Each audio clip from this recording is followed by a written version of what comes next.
Hello students. एक ये paragraph based question है जिसमें दो पार्ट्स हैं क्वेश्चन के। ये 3S के पेपर से उठाया है, इसलिए नंबरिंग है, तो नंबरिंग को जाने देते हैं। क्वेश्चन अच्छा है और ये स्मॉल ऑसिलेशन SHM को यूज़ करके, सेंटर ऑफ ग्रेविटी को यूज़ करके बहुत ही अच्छा क्वेश्चन है।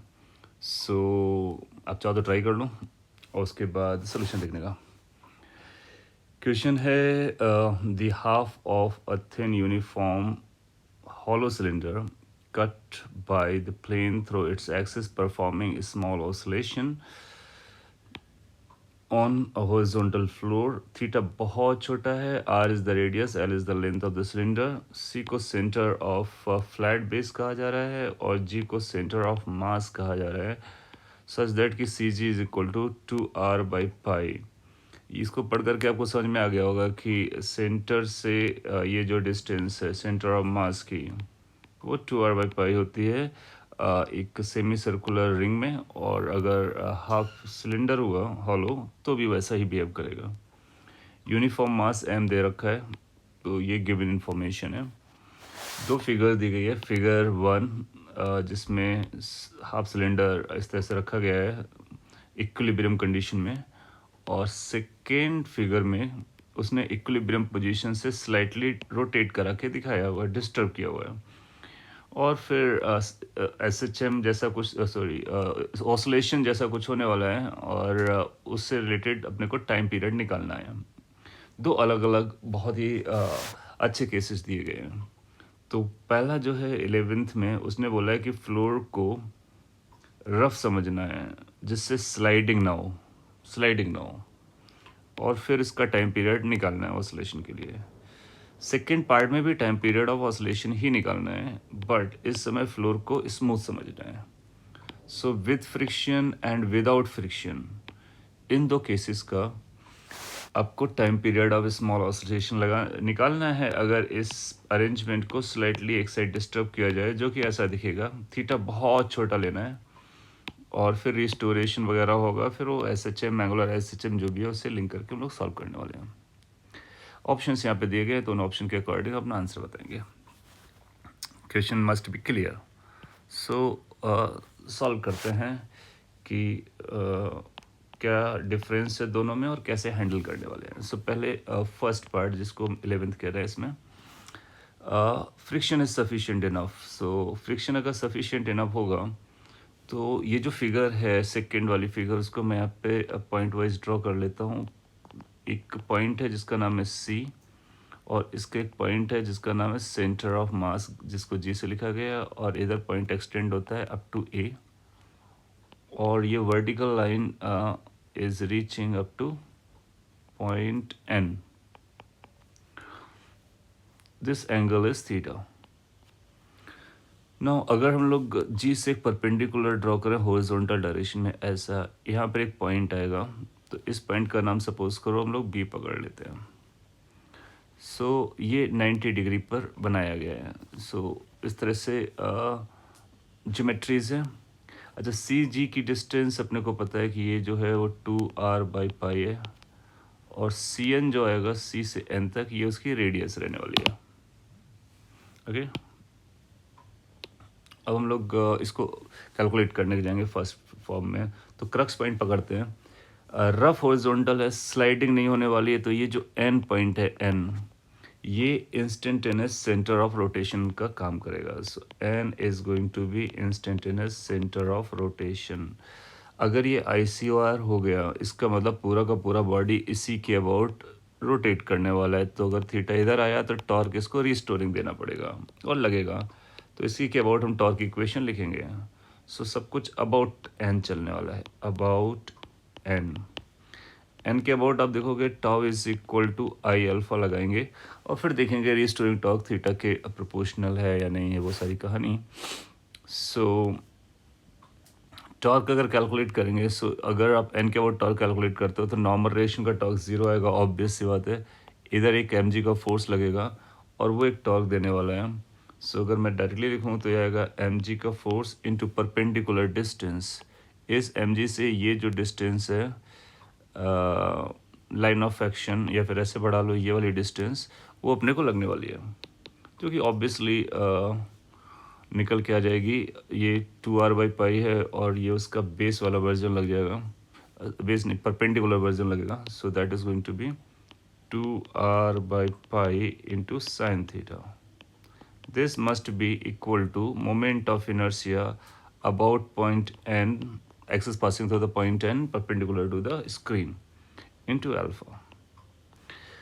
So यहाँ से क्लियर कट अपने को दिख के आ रहा है कि जो रिस्टोरिंग अल्फा है, अल्फा रिस्टोरिंग होगा, इसलिए आप चाहो तो इसमें एक माइनस साइन लगा के रखो, क्योंकि टॉर्क के सेंस में है और थीटा हम लोगों ने इसके अपोजिट सेंस में लिया हुआ है। So this turn out to be minus mg2r/pi into I about n। और साइन थीटा, थीटा एंगल बहुत छोटा होने की वजह से आप बोलोगे sine theta is approximately theta. So ये जो इक्वेशन दिखा अपने को, ये बताता है angular SHM. Angular SHM, once you set angular SHM, so time period of oscillation is clear. Time period of oscillation is 2 pi under root ये जो है ओमेगा है, इसका inverse version that is pi I N divided by M G into 2r। Clear? Now ये question अब convert हो गया है कि आपको इस फिगर का, जो फिगर 2 दिखाया गया है, उसका मोमेंट ऑफ इनर्शिया n के अबाउट निकालना है अपने को। तो मोमेंट ऑफ इनर्शिया n के अबाउट निकालने के लिए एक्सिस थ्योरम का यूज़ करेंगे। Moment of inertia about n is going to be equal to, ये सेंटर है, सेंटर ऑफ मास है, तो एक लाइन अगर हम लोग यहाँ से ऐसा ज्वाइन करा देते हैं तो और भी अच्छा रहेगा। So that will become I about the centre of mass plus distance d square, d का मतलब हो जाएगा gn का स्क्वायर, और IG अपने को कैलकुलेट करना पड़ेगा। सो IG can be calculated by using these 2 points. अच्छा, अबाउट द C पॉइंट अगर आप इसका मोमेंट ऑफ इनर्शिया देखोगे तो mr² आने वाला है। So also you will have this thing, IC is equal to IG plus CG²। CG अपने को पता है। सो यहाँ से IC भी अपने को पता है, IC की वैल्यू कितनी आ रही है, mr²। So you will find कि we can carry the IG value from here. अब इसके आगे केवल मोमेंट ऑफ इनर्शिया है। अगर आपको मोमेंट ऑफ इनर्शिया सही से निकालना आएगा तो आप आंसर तक पहुंचने वाले हैं। So IG turn out to be mr² minus CG²। CG is a distance we know 2r/पाई, बाद में इसको रखते हैं। दिस सेज कि जो IN का वैल्यू आने वाला है, दिस IN का वैल्यू हो जाएगा mr² minus CG² plus GN का स्क्वायर। नाउ CG और GN अगर ध्यान से देखें, CG और GN और इसको मिला लें तो एक अच्छा ट्राइंगल बन रहा है। सो उस ट्राइंगल में अगर हम लोग cos थीटा का यूज़ करते हैं, cos थीटा यहाँ पर अलग से कैलकुलेशन करते हैं, cos theta will become like CG का स्क्वायर प्लस CN का स्क्वायर। CN will find कि CN is nothing but the radius, look at the figure, you know, radius, so that is going to be plus r² minus opposite side GN का square divided by 2 times CG into CN is again R। अच्छा, theta बहुत छोटा होने की वजह से this will tend to 1, cos theta will tend to 1, so we will get at this thing CG square minus GN square equal to 2 times R into CG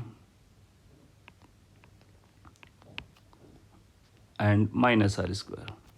थोड़ा और simplify कर लेते हैं, CG is 2r/pi, so that will become 4r² minus R², which is basically if you take R² common, that is 4/pi minus 1।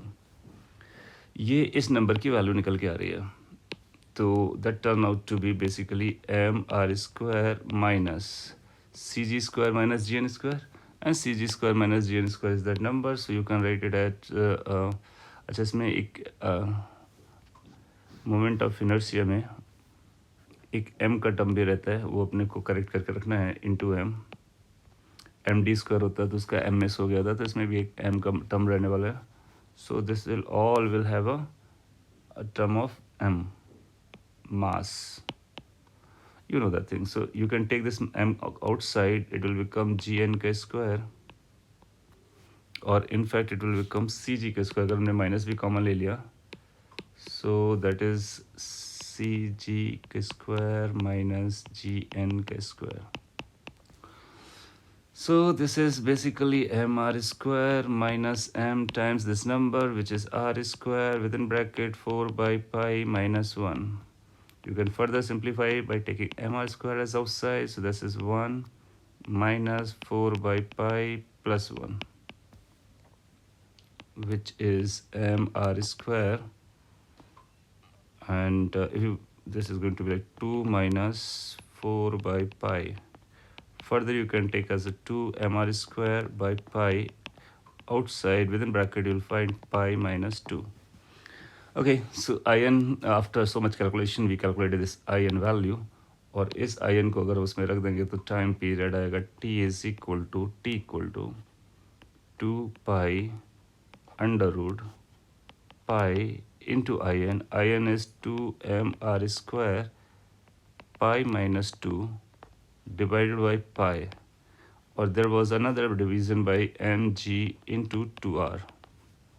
After simplification, find this pi is getting cancelled out, m is getting cancelled out, 2 is getting cancelled out, 1r is getting cancelled out.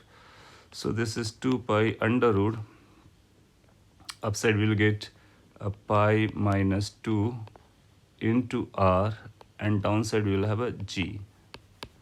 So this will be the time period of oscillation in case of friction, where this n is going to behave like instantaneous center of rotation. Let's check the answer. So 2 pi under root pi minus 2r by g, 2 pi under root pi minus 2r by g, the last option. If you look at the last option, option D, that matches perfectly. Okay, so this is the first part. Second part के लिए जो उसने बोला है कि surface को अपने को स्मूथ कंसीडर करना है, तो अगर सरफेस स्मूदर है उस केस में क्या होने वाला है वो समझते हैं. तो वो उसकी कैलकुलेशन आपको करनी है, बस मैं आइडिया देके छोड़ता हूँ. सिमिलर कैलकुलेशन जाने वाली है.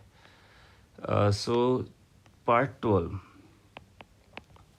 इसमें अगर मैं इसी पिक्चर को वापस लिखूं तो या यहीं पे समझाता हूँ, यहाँ से आप समझ पाओगे. उस केस में जब स्मूथ सरफेस रहा होगा तो इस पर फिगर पर, या इट्स जो फिगर अपने पास अवेलेबल है, लेट्स से दिस फिगर, इस बॉडी पर कोई भी फोर्स एक्ट नहीं करेगा इन दी हॉरिजॉन्टल डायरेक्शन, क्योंकि फ्रिक्शन नहीं है. अगर हॉरिजॉन्टल में कोई फोर्स नहीं रहा तो हॉरिजॉन्टल डायरेक्शन में सेंटर ऑफ मास का कोई एक्सेलरेशन नहीं आएगा. इसका मतलब centre of mass horizontal travel नहीं कर सकता, तो centre of mass will travel in the vertical direction. अगर centre of mass vertical travel करेगा तो इसकी वेलोसिटी वर्टिकल डायरेक्शन में होगी, डाउन साइड. ओके, और ये नॉर्मल पॉइंट है, ये वर्टिकली ट्रैवल नहीं कर सकता, ये हॉरिजॉन्टली ट्रैवल करेगा. सो अगर इनकी वेलोसिटीज़ को ड्रॉ किया जाए, वेलोसिटीज़ को, सो आप पाओगे कि ये जो जी पॉइंट है, जी पॉइंट की velocity will be down side. Same picture में बना रहा हूँ ना, ये वेलोसिटी ऑफ जी है, और जो वेलोसिटी एन पॉइंट की होगी that will be horizontal. That means N will be travelling horizontal, may be left और may be right. So you can check that is velocity of N point. ना अगर किसी भी रिजिड बॉडी की 2 point की velocities अपने को known हो तो उसका इंस्टेंटेनियस सेंटर ऑफ रोटेशन निकालने के लिए हम इस वेलोसिटी के परपेंडिकुलर डायरेक्शन में चलेंगे और इस वेलोसिटी के भी परपेंडिकुलर डायरेक्शन में चलेंगे, और जहाँ इनका इंटरसेक्शन हो रहा होगा वही हमारा ICOR का काम करेगा. तो आप पाओगे कि इस केस में जो ये बी पॉइंट है, ये बी पॉइंट हमारा ICOR का काम करेगा. और अगर बी हमारा ICOR हो गया तो इक्वेशन एग्जैक्टली ये जाएगी, but moment of inertia will be about the point B. और बी के अबाउट मोमेंट ऑफ इनर्शिया निकालने के लिए सेंटर से या परपेंडिकुलर थ्योरम लगाएंगे और फिर वो सी जी वाला पॉइंट को यूज़ करते हुए सॉल्व करेंगे। तो इस चीज़ को एग्जैक्टली रिपीट कर देना है, बस moment of inertia I N की बजाय अब आई बी आ जाएगा। आई बी निकालने के लिए आपको थोड़े से इस तरह से कैलकुलेशन करने पड़ेंगे, एफर्ट डालने पड़ेंगे। आप एफर्ट डालो और चेक करो कौन सा आंसर उसका निकलता है। तो 12th का आंसर आपको कैलकुलेट करना है और better would be if you comment there कि व्हाट इज़ योर आंसर।